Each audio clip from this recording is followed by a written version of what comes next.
the Agents of Slaughter, back with another video on dark crime and the perverse nature of those who commit such atrocities.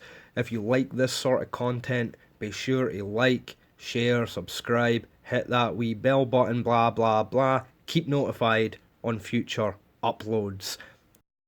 Tonight's video, none other than Mr. Edward Theodore Gein. Otherwise known as the Butcher of Plainfield or the Plainfield Ghoul, Gein attained his notoriety through committing 2 murders and a string of crimes related to his proclivity for grave robbing or body snatching, which would see his behaviour and personality become the basis for a string of movies and shows in the years succeeding his arrest and eventual incarceration in an asylum for the criminally insane. This is his story, and I'm going to start somewhere in the middle, work my way back, and then finish at the end. I'm thinking that playing with the structure of the video might streamline the process of telling this story and talking about his activities, also perhaps hold the attention of the viewer. So, Gein was arrested on the evening of November 16, 1957, after local hardware store owner Bernice Worden had been reported missing earlier that morning. Her son was the Deputy Sheriff of Plainfield, and he had found an open cash register, I imagine raided, and blood on the floor on the surrounding area upon visiting the premise that day. Gein was expected to be at the store that morning to pick up antifreeze after having been there the evening before to inquire about the cost of such, although he never had money to buy it at the time, but he did mention his intention to come back the next day. A receipt, the last one written by Bernice for the aforementioned antifreeze, was also found at the apparent crime scene. I say apparent because without having anything else to go on, for all anybody could have known, Mrs. Worden might just have fucking had her period all over that fucking workplace service desk area and retracted to the rear situated bathroom to sort her shit out. However, I do digress. That was not the case. Worden's decapitated and dressed out body was found at the Gein residence, strung upside down by the legs, with a crossbar at her ankles and rope around her wrists.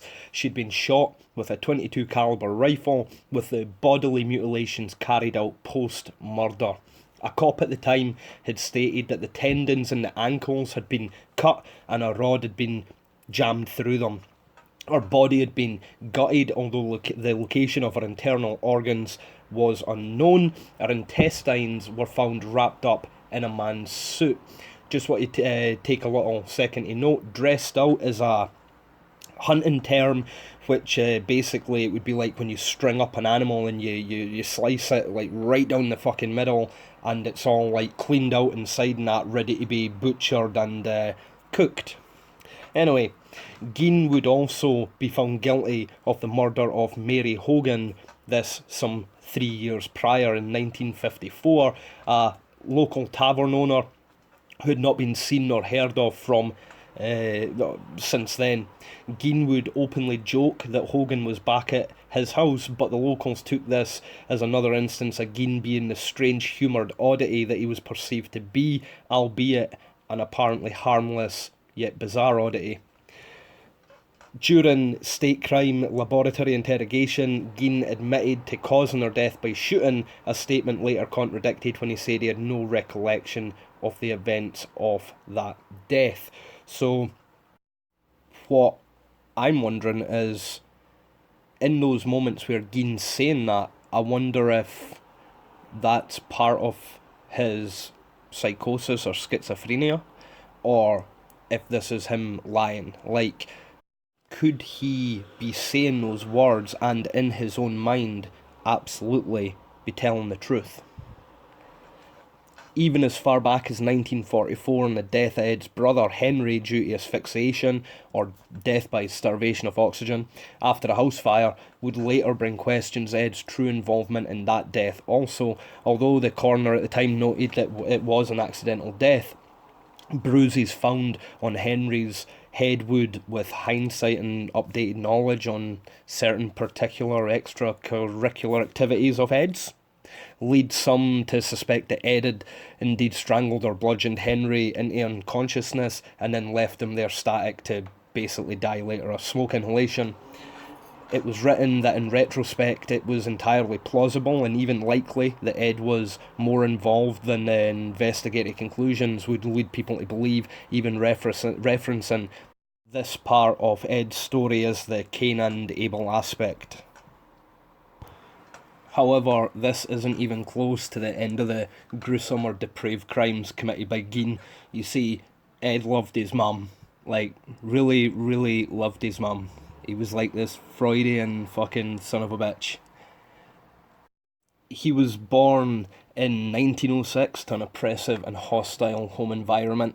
His domineering mother, Augusta, was a devout and fanatical Lutheran, a sub-branch of Protestantism, who would reserve time every day to barrage him with scriptures regarding death, murder, and divine retribution. She would also routinely flood his mind with teachings of the innate immortality of the world and how all women, barring herself, were, for lack of a better piece of terminology, devil slags. She smothered both her sons and confined them to home, never allowed them to really leave the house to socialise, to make friends. After all, she considered everyone to be sinners and that our boys weren't allowed to integrate with any of it, basically. Despite all of this, Gein adored and revered his mother. She was like akin to a deity in his mind.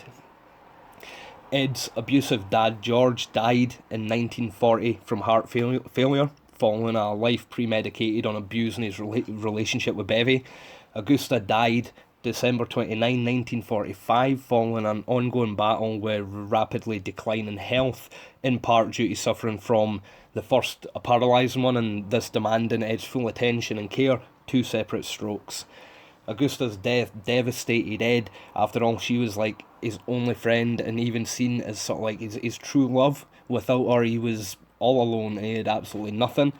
Ed boarded up the rooms in his residence that were used by his mother and kept them in the exact same state as they were prior to her death. The entire upstairs, a downstairs parlour and the living room all constituted part of what was like now this fucking creepy, everlasting, pristinely kept, emotional shrine to his fucking mum.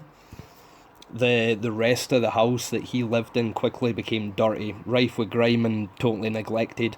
Ed slept in one single small room next to his kitchen, and he became fascinated in pursuing the reading of stories involving cannibals and Nazis. Not all that different to anybody listening to this, I suppose. What the cops came across in the Gein household that day in 1957 following the disappearance of Bernice Worden, apart from her headless, gutted cadaver, was even more fucking crazy and shocking. It was so grotesque that the depravity involved had caused the local sheriff to he run out and puked after seeing Bernice Worden's body, but apparently was so traumatised about what happened afterwards and everything else that he would subsequently die of a heart attack years later. One of his friends had actually said that Gein had practically killed him just as he had butchered one of his own victims. Nothing like this had been seen before. This was totally new. This was before the day of serial killers and such. Well, it was before the term was coined anyway. So, yeah, this was just like fucking top level crazy shit. It still fucking is. It's nuts. As it turns out, between the years of 47 and 52, Ed had been frequently visiting local cemeteries, robbing the graves of corpses or parts of corpses. In the process, sometimes he would even go back and hand body parts and certain items such as rings and jewellery or whatever. He would take it back and put them back in the graves that he was robbing. He would go on to admit making a multitude of nocturnal visits to the cemeteries, preying on and snatching the recently laid remains of middle-aged women, and who, in his estimation, resembled the likeness of his mother. Gein tanned their bodies, a process of treating animal skin to make leather, before continuing to dismember and butcher the bodies, saving a horde of individual body parts as his own souvenirs. But not just that, Gein would manufacture outfits as well as other smaller apparel and miscellaneous paraphernalia out of these fucking body parts. In all, Gein raided 9 graves found across 3 separate yards. So the following is just a list of what was found in Gein's home. Bernice Worden's head in a burlap sack.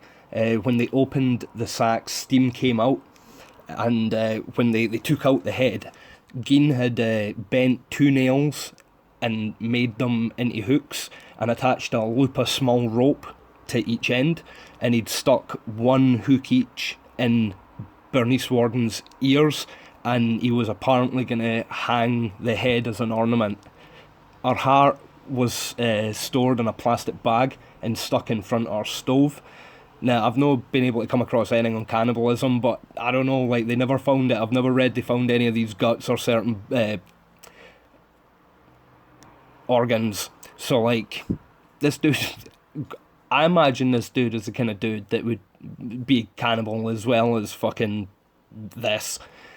5 additional heads in plastic bags, as well as 4 skulls, a bunch of female face masks using skin peeled from women's skulls so that he could wear them. One cop even reported how some of the masks had lipstick on them and looked perfectly natural, even going as far to say recognisable. He said that if you knew who they were, you would be able to tell who they were. He treated the face skins with motor oil to keep them feeling supple. They found Mary Hogan's skull and face mask.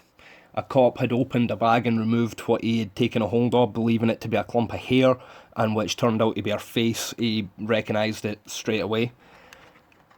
A corset made from a whole female torso that had been flayed from shoulder to waist, including the breasts, which Gein called his mammary vest. This guy. Apparently, so that he could become his mother, to literally feel like he was crawling in her skin. Basically, following her death, Ed was on this crazy fucking psychotic rampage to in some way become his mum. He denied partaking. This bit fucking blows my mind. He denies partaking in necrophilia with any of the remains, citing the smell as being too bad. Is that it? So, like, this guy would happily fuck a corpse if it was new. I don't know, this guy is all fucking in. He's nuts. He had leggings made from human skin and a belt made from female human nipples. According to sources, Gein would wear a mask and these skin clothes and then go outside to dance. While that specific claim was never able to be actually proven, Gein did admit to liking wearing these garments so that he could become his mum. So even if the dancing outside element is fabricated or exaggerated, aye. He had a wastebasket made from human skin, as well as multiple chairs upholstered with skin. A lampshade made using a human face skin. He had human lips on the end of a drawstring on one of the windows that he used to open and close the shades. Skulls also played a practical role in this fucking theatre of fucking horror, using female skulls with the tops sawn off as balls, as well as placing skulls on his bedposts like fucking Satan or something. He kept a collection of other body parts. He had a tray of female fingernails, a collection of 4 noses, and a whole slew of whole vaginas, one of which he'd painted silver and attached a bow to. Lad. He also retained a multitude of whole human bones and fragments which were kept in the previously mentioned human skin wastebasket. He had a disused cereal box containing scraps of human head skin. His coffee table was propped up using human shin bones, as well as the genitals of 2 females believed to be about 15 years old, as well as a dress belonging to a lassie that was around about that age as well. He had an apron and gloves made of human skin and a necklace with 7 tongues dangling from it. 4 sets of dentures, yellow dentures, magazine clippings of true crime and grave robbing obituaries, stuff like that. That was chucked everywhere in his house. It was an absolute shithole. And he had a jar that was apparently full of chewed up chewing gum, just a jar of used gum. So I heard this quote was by Ed Gein. When I see a pretty girl walking down the street, I think two things. One part wants to be real nice and sweet, the other part wonders what her head would look like on a stick. That was not Ed Gein. That was Edmund Kemper. And I only said that because Kemper was a fucking madman as well, and I'll probably do a video on him. He's on that Netflix show, it's fucking awesome, Mindhunter. You should watch it. Ed would go on to be institutionalised in 1967 following being found criminally insane and this not able to be held legally or criminally accountable for the murders or other crimes. Psychologists, I don't get this shit. Psychologists couldn't agree why he had acted that way. They would ask questions like, did he actually admire females, aiming to feel closer to like the female form, which his tyrant mother would never allow him to be remotely connected to, or was he trying to be a girl like his mum apparently always wanted, because she'd apparently part of her abuse was to tell her boys that she never wanted them, that she always wanted a girl. Even nowadays, the idea that before this, decades prior to the idea of sex augmentation or gender dysphoria and such, could he have been a genuine sort of transgender type of fucking guy? I don't know, it just sounds like a kid got poisoned and wanted to fuck his mommy. That's what I think. Pretty crazy. Some people sort of apparently thought or looked at him or whatever as the proof, perhaps even like the original blueprint, that not everyone's born necessarily evil, and that a child's mind or a person who's under some form of care can be poisoned and misled through hatred, oppression, or being brainwashed. That perhaps like the quietest and least harmful, because Ed was just this, he was seen as a wee bit odd, but he wasn't necessarily disliked, or that he didn't have friends, obviously. But, he was a bit quirky, would laugh in school class just out of the blue and whatever. But he was seen as pretty harmful. He was seen as nice enough, You can see old interviews with the people at that time speaking about that. How does someone like that become so far removed and detached from reality that they become so, like, malevolent? Their behaviour is so fucking crazy. So, people can be moulded by the environment that they're subjected to. So the idea was that Ed was blame his mommy, blame Augusta, blame the witch. His story went on to inspire the likes of Psycho, Texas Chainsaw Massacre. I've never seen either of I've seen the remakes of Texas Chainsaw Massacre. Those movies drew separately from different inspirations. Texas Chainsaw Massacre rode with the whole skin face thing, the look, the butchering thing. The rest was fugazi. Psycho drew more from the idea I want to fuck your mommy, where he had this connection, relationship thing. That was Gein in that movie. Can't even remember what the fuck it was to do with the Silence of the Lambs. I've only seen that once and it was years ago. He's also been the basis of many a documentary, docu-show, different shows. His story has been entirely glamorized, but isn't it fucking intriguing as fuck? Absolutely incomprehensible, and yet almost mesmerizingly crazy. This guy was all in. After he died in the institution, I believe in 1977, after lung cancer caught up with him, his grave was vandalised. People would break pieces off it to take a memento because of the legend of his story. Eventually his gravestone had to be taken away and put into storage safely, and was replaced with an unmarked headstone. Gein is buried in between his mother and father. So that is pretty much what I have on Ed. The dude, totally fucking crazy. Diagnosed schizophrenic and such in the end. Crazy behaviour. Absolutely fucking crazy. Very intriguing. So I'm going to keep rolling with this sort of shit. I'm also going to roll with a couple other things like Three Guys, One Hammer. Similar kind of shit. It just intrigues me. I'll keep putting it there as long as I get a like. And motherfuckers like it, so why the fuck not? Auf Wiedersehen.